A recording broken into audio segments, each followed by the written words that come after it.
Ceci est un livre audio autogénéré par Google. Questions contemporaines, série Questionner le genre, dirigée par Bruno Pequignot. Les questions qui portent sur les rapports de sexe, dans la vie sociale, économique et politique sont l'objet de débats et de réflexions extrêmement riches. La prise en compte de cette approche des questions contemporaines est l'objet de cette série qui publiera des essais développant des analyses, ou prenant des positions sur les questions vives de la vie sociale à partir de cette question que le genre pose à la société. Dernière parution. Louise Fine, les systèmes d'abus au pouvoir. Les abuseurs veulent maintenir l'ordre des choses, 2019. Johanna Henrion-Latché, Féminin et République, une éthique du caractère, 2017. Louise Fine, Cartographie corporelle, conflit de temporalité et continuum de violence, femmes meurtries et médicaments nocifs, 2017. Alexandre Baumann, Les inégalités, hommes-femmes en question. Entre choix, éducation et rationalité, 2017. Hakim Benromdan, Femmes en otage. Interculturel sur la situation psychologique des femmes d'origine arabo-musulmane en France, 2016. Raphaëla Cyrino, Le genre, du déterminisme biologique au déterminisme socioculturel, 2014. Dédicace. À mes petites filles, Shannon, Noémie, Michel, Rosemary et Zaya, pour qu'elles sachent dans quel monde vivent les femmes et ce qu'il faut changer d'urgence. À toutes les femmes. À l'attention du vieillard qui a inhumainement abandonné son épouse âgée après 45 ans de vie commune, et de bons et loyaux services de la part de cette femme, il se reconnaîtra. Il a inspiré l'idée de ce livre. Introduction, la domination masculine. Nous savons aujourd'hui, sans l'ombre d'un doute, que la domination masculine est un fait avéré, dans toutes les sociétés de la planète, y compris celles qui se disent sociétés avancées, expression qui ne manquera pas d'être questionnée dans un avenir proche, lorsque nos descendants auront compris quel monde nous leur laissons à la fin du XXIe siècle, la plupart d'entre nous à notre corps défendant, car ce n'est pas tant l'humanité qui en est responsable que le capitalisme aux mains des apostrophes. Individus sans foi ni loi, un monde tellement avancé qu'il devient invivable, PERUICFH 2021b. Il est notoire en effet que les sociétés avancées sont également les plus polluantes, les plus responsables du dérèglement climatique, du fait même de leur développement économique qui, s'il enrichit démesurément une infime fraction des humains, laisse sur le bord de la route des milliards d'entre eux. Ces sociétés avancées sont toujours inégalitaires à tout point de vue, mais essentiellement en ce qui concerne le statut des femmes. De nombreux travaux bien documentés font état de la domination masculine encore aujourd'hui, exemple à l'appui, les exceptions de réussite des femmes, même si elles sont exemplaires, n'étant systématiquement que l'arbre qui cache la forêt. De plus, cet état de fait se lit non seulement dans toutes les sociétés, mais encore en synchronie et en diachronie, concept qui ne saurait être réservé à la linguistique, c'est-à-dire que cette domination existe non seulement aujourd'hui dans toutes les sociétés présentes, mais aussi sur le temps long, dans toutes les sociétés du passé peu ou prou, toutes les sociétés historiques, celles qui ont laissé des documents, le doute subsistant pour les sociétés préhistoriques qui ont laissé peu de traces exploitables de leur organisation. La journaliste féministe américano-égyptienne Mona El-Tahavi, 2021, constate que le patriarcat, à la source de la domination masculine, est présent dans tous les pays, sur tous les continents, et que des siècles de patriarcat ont accordé un droit aux hommes sur le corps des femmes. Le constat est sans équivoque. Aucune nation n'a atteint l'égalité. Elle affirme que tant que les femmes ne seront pas prêtes à la violence en tant qu'arme de dissuasion, le patriarcat ne les craindra pas.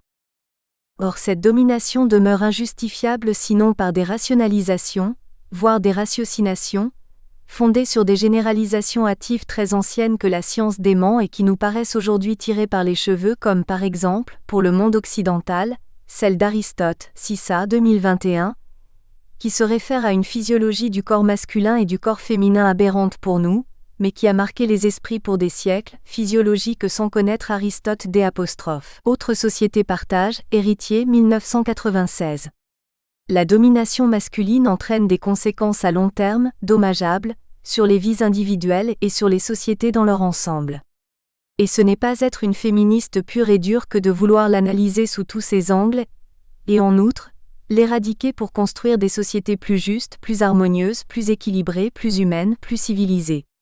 Car ce qui manque à la société globale d'aujourd'hui et à ces valeurs capitalistes délétères répandues sur toute la planète depuis le début du XXe siècle, Harman, 2011, c'est davantage d'humanisme, davantage d'humanité, donc davantage de prise en compte de plus de la moitié de la population mondiale, les femmes et par ricochet, les enfants. Énième livre sur la condition féminine, dira-t-on, mais celui-ci est destiné à faire le point sur bien des connaissances mises à jour, et surtout à tenter de les rendre compréhensibles par toutes et tous, en donnant en plus des pistes de lecture pour approfondir la portée de cet essai. Il s'agit aussi d'ouvrir les yeux des femmes. Dans un premier chapitre, nous ferons l'état des lieux de la condition féminine, et montrerons que la domination masculine est issue d'une mentalité multimillénaire, dont les effets sont renforcés par ceux du capitalisme. Si ces effets ont entravé l'émancipation des femmes, ils ne l'ont pas pour autant vaincue.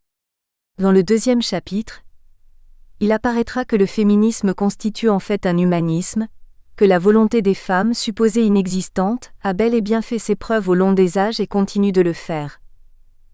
Il suffit de penser au courage et à la volonté des migrantes d'aujourd'hui qui risquent leur vie en traversant les mers. Malgré tous les obstacles accumulés devant elles, la violence physique et une violence latente qui ne dit pas son nom. Plutôt qu'opposer la violence à la violence, il serait préférable, pour espérer construire un monde meilleur, que les hommes de bonne volonté s'associent aux femmes dans un souci de solidarité et de complémentarité. Dans le troisième chapitre, il sera question des concepts erronés qui ont permis aux hommes d'asseoir leur domination, concepts qui ont résulté en avancées et reculs dans la marche vers une authentique civilisation associant hommes et femmes, concepts responsables de représentations faussées qu'il convient de corriger d'urgence par le biais de l'éducation des enfants peut-être. En conclusion, si le chemin est bien long pour les femmes, nous verrons que tout n'est pas perdu, et que si des batailles ont été gagnées, la guerre ne l'est pas pour autant. Car il s'agit bel et bien d'une guerre contre les femmes, au cours de laquelle les armes utilisées ont été et restent multiples. Chapitre 1. État des lieux. Les sociologues soulignent que l'intérêt des femmes n'est pas celui d'une minorité, mais celui de la collectivité en son entier. Méda et Périvier 2007. Pour autant, les femmes restent, dans toutes les sociétés y compris la nôtre, l'objet de l'exploitation familiale et sociale, de la domination masculine, sous toutes leurs formes. Elles sont les soutiens invisibles de la marche en avant de la société, de la réussite professionnelle des hommes ou tout du moins de leur tranquillité d'esprit au travail et de leur liberté en dehors des heures de travail. Bourdieu 1998, Méda 1999, Wirterich 1999. Pierre Bourdieu note même, dès 1998, que tout permet de prévoir quelles seront les principales victimes de la politique néolibérale visant à réduire la dimension sociale de l'État et à favoriser la dérégulation du marché du travail. Bourdieu, 1998. 20 ans après l'analyse de Pierre Bourdieu, les faits confirment qu'en effet aucune amélioration n'est intervenue, mais plutôt le contraire. Perry-Cephas 2016. Exemple paradigmatique, il en est ainsi en Angleterre avec l'arrivée de Margaret Thatcher au gouvernement comme Premier ministre en 1979 et sa politique néolibérale. Les premières victimes de l'assainissement des services publics, c'est-à-dire des réductions budgétaires en matière de santé publique, d'éducation, de logement, de sécurité sociale, sont les femmes déjà durement touchées par le chômage. Barré-Ducrot 2000. C'est pourquoi Mona El-Tahavi, 2021, considère que puisque le patriarcat qui a accordé aux hommes des droits sur le corps des femmes est universel, le féminisme doit l'être tout autant et qu'il doit être ferme, agressif et sans remords, en guerre contre le patriarcat pour répondre au patriarcat, dont M. Thatcher fut objectivement l'allié inconditionnel. Précisons tout d'abord que notre point de vue concerne en tout premier lieu les sociétés occidentales, même s'il y a quelques incursions dans d'autres parties du monde, dont il conviendrait que des chercheurs retracent également l'origine précise, historique et sociale, de la domination masculine, pays par pays, dans la continuité des travaux de Françoise Héritier, 1996. Cette dernière considère en effet que nous fonctionnons avec un système de représentation qui diffère peu de celui que l'on trouve dans les sociétés traditionnelles, et note que c'est un fait d'observation générale que la domination sociale du principe du masculin. L'anthropologue ajoute que si les femmes comptent sur l'État pour accéder à leurs droits fondamentaux d'êtres humains, elles se trompent, Héritier 1996. À propos de ce qu'est devenu l'État néolibéral, Susan Strange, 2011, constate la dispersion du pouvoir dans l'économie mondiale et par conséquent, le retrait de l'État. Les frontières territoriales des États ne coïncident plus avec l'étendue ou les limites de l'autorité politique sur l'économie et la société.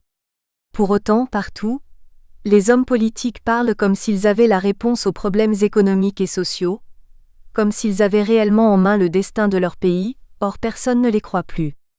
L'accélération du changement technique constitue la cause primordiale du renversement de l'équilibre du pouvoir entre l'État et le marché.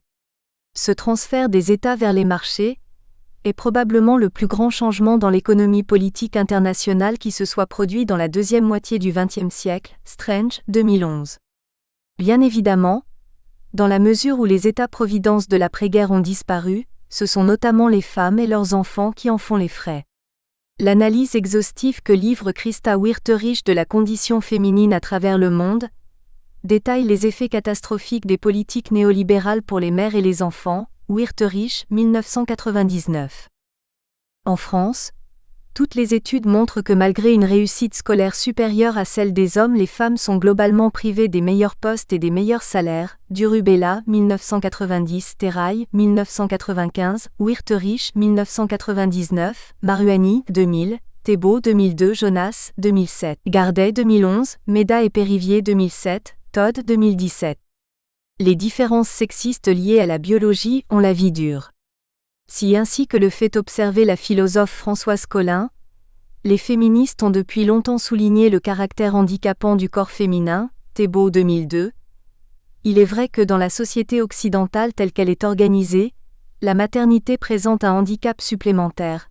Elle est redoutée des employeurs, Norvé 1990, Rayot-Sarcey 1993, Trobans 1993, Battagliola 2000, signe d'un monde qui va mal et n'accorde pas à la vie humaine la valeur qu'il prétend lui donner, notamment en Occident, hypocrite champion des droits humains.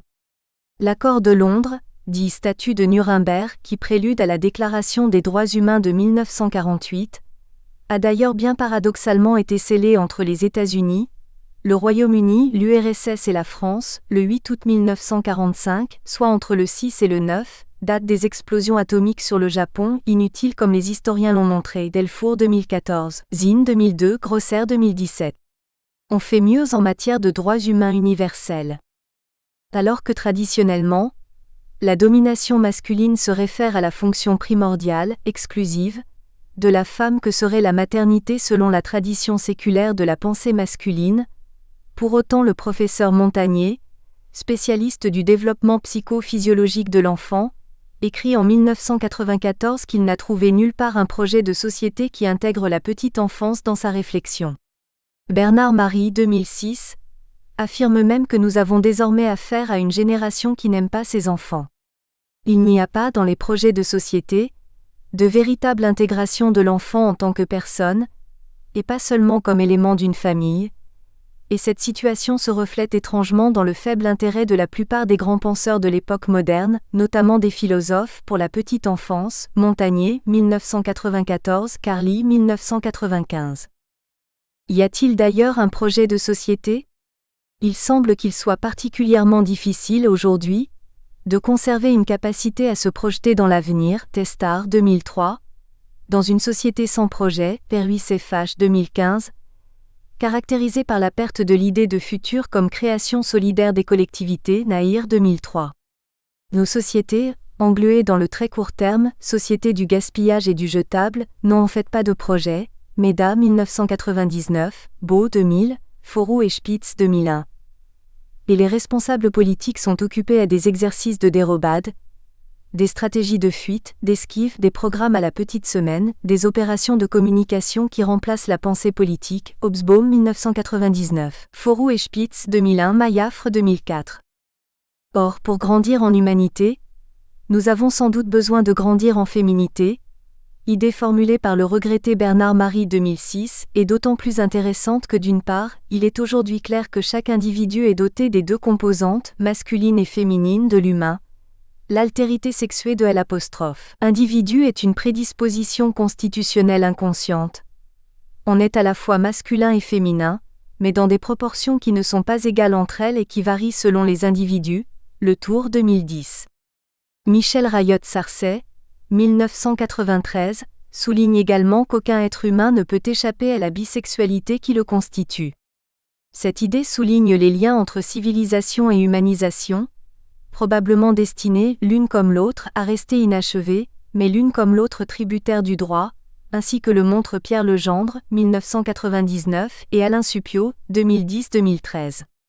Selon Pierre Legendre, les procédures de l'humanisation qui font d'un paquet de viande un sujet, ont tout à voir avec le réglage étatique du droit des personnes, auquel pourtant l'État se soustrait de plus en plus, car la filiation n'est pas d'ordre biologique dans l'humanité mais symbolique, réglage dû à l'État juriste, l'État civilisateur, garant de la raison, Legendre, 1999. Quant à Alain Supiot, 2010-2013, il rappelle qu'il n'y a pas de paix durable sans justice sociale et que l'instrument qui permet aux hommes de tout pays et de toute confession de bâtir ensemble un ordre juste et de tirer les leçons de l'expérience de la barbarie, c'est le droit. Encore faut-il nuancer, car de même que l'histoire est écrite par les vainqueurs, le droit est largement écrit par les dominants, qui plus est essentiellement des hommes. Pour ce qui concerne la France, la plupart des lois récentes ayant trait aux femmes ressemblent à des gadgets qui font office de cautères sur des jambes de bois. Les femmes font bel et bien les frais de la politique néolibérale en roue libre qui accentue la domination qu'elles subissent, non seulement économique mais encore sociale et familiale. Elles ne constatent pas d'amélioration de leurs conditions, bien que des mouvements de fond commencent à s'imposer pour dénoncer des attitudes patriarcales, un machisme, qui ont une très longue histoire et sont comme inscrits dans l'esprit de la plupart des hommes depuis des millénaires. 1.1. Une mentalité multimillénaire. Le poids des mythes et de l'éducation. D'après les archéologues, les sociétés préhistoriques des chasseurs-cueilleurs auraient été des communautés où prévalait l'entraide, la coopération, sans lesquelles la survie des groupes humains n'aurait pu être assurée. Harari 2015. Il s'agirait de sociétés de partage où dominaient l'altruisme et l'égalitarisme, apparemment sans domination masculine sur les femmes, sans hiérarchie. Harman 2011, Demoule, 2017. Selon Germaine Tillon et Claude Lévi-Strauss, cités par Louis Roussel 2001, la place de la femme dans la société n'aurait pas toujours eu la caractéristique de soumission que nous lui connaissons. Celle-ci aurait changé au moment du basculement entre le nomadisme du paléolithique et la sédentarité du néolithique, provoquant un avilissement général de la condition féminine dans la zone concernée, changement anthropologique majeur, d'autant qu'alors les femmes ont davantage des enfants que lors de la période nomade. Jean-Paul Demoule explique à ce sujet que le début du boom démographique de l'humanité constitue la principale conséquence de l'apparition, dont nous ressentons les effets toujours incontrôlés sur le temps long, de l'agriculture et de l'élevage dans l'ensemble du monde. En effet, l'archéologie montre que si les chasseuses-cueilleuses n'ont en moyenne qu'un enfant tous les 3 ans, les agricultrices des sociétés traditionnelles en ont un chaque année même si, alors, la moitié des enfants meurent avant l'âge d'1 an.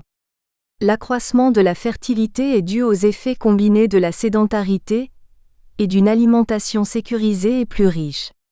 À ce moment du basculement, la femme serait alors devenue captive de l'homme, considérée comme une partie de son patrimoine. Demoule et al. 2018. La question reste controversée, et la recherche archéologique mettra peut-être au jour de nouvelles découvertes qui sélectionneront les hypothèses des historiens, les confirmeront ou les invalideront. À l'opposé de l'image de la femme soumise, transmise par les premiers préhistoriens comme par les exégètes de la Bible, les féministes des années 1970 ont voulu donner de nos origines une vision dominée par la déesse mère, illustrée par les Vénus, femmes aux formes généreuses, que les archéologues ont ainsi nommées Vénus pour insister sur l'importance de la fertilité. On les a retrouvées dans toute l'Europe jusqu'à Malte, et même en Asie, par exemple sur le site de Satalyoyuk en Turquie, Perhuis-FH 2021a. Selon Badinter, cité par Isabelle Grégor, en célébrant le culte de divinité féminine, il s'agissait pour les chasseurs-cueilleurs et chez les premiers agriculteurs de montrer l'importance de la femme qui garde le foyer et assure la cohésion du groupe. Grégor et Larané 2021. Monsieur Patou Matisse, cité par Y. Grégor, n'exclut d'ailleurs pas que les femmes de Néandertal aient pu manier des armes de jet. Les préhistoriens pensent également qu'elles ont pu participer à la réalisation des peintures rupestres, à en juger par la taille de certaines mains représentées dans l'art pariétal, Gregor et Larané, 2021. Dans la civilisation égyptienne, le statut de la femme semble privilégié par rapport au reste du monde avancé de l'Antiquité. L'historien Hérodote le note avec surprise. Selon une affirmation de Diodore de Sicile, 1er siècle av. J.C., un texte égyptien préciserait même, chez les particuliers, l'homme appartient à la femme selon les termes du contrat dotal, et il est stipulé entre les mariés que l'homme obéira à la femme. Mais il y a parfois loin du texte à la réalité. Il faut néanmoins noter qu'une femme célèbre de la 18e dynastie, Hatshepsut 1550 à 1295 av. J.C., fut reine tout en se faisant appeler roi, ce qui n'est pas insignifiant. L'égyptologue Christiane Desroches-Noblecourt accrédite la thèse de l'égalité de statut de la femme et de l'homme dans l'Ancien Empire et aussi, plus particulièrement, au Nouvel Empire, ce qui est visible sur les peintures tombales dans lesquelles la femme est représentée sur un plan égal à celui de son époux, Gregor et Larané 2021. Mais il est vraisemblable, au vu des artefacts, peintures murales minoennes, sarcophages étrusques, retrouvés par les archéologues, que d'autres civilisations de l'Antiquité, en Crète, en Étrurie, aient également accordé une place de choix aux femmes. Autre exception, non seulement les matrones romaines ne sont pas enfermées et sortent sans autorisation de leur mari même si elles sont à vie, considérées comme des adolescentes, mais encore celles du début de l'Empire, les femmes nobles surtout, ont des mœurs extrêmement libres, voire libertines, et leur engouement pour les gladiateurs et surtout la célébrité de ces derniers est bien connue. Les plus célèbres des gladiateurs semblent être objets de désir de la part des femmes comme héros, symboles de la force virile, et les récits d'adultère et de transgression. Nous espérons que vous avez apprécié cet aperçu. Pour continuer à écouter ce livre audio sur Google Play Livres, utilisez le lien dans la description de la vidéo.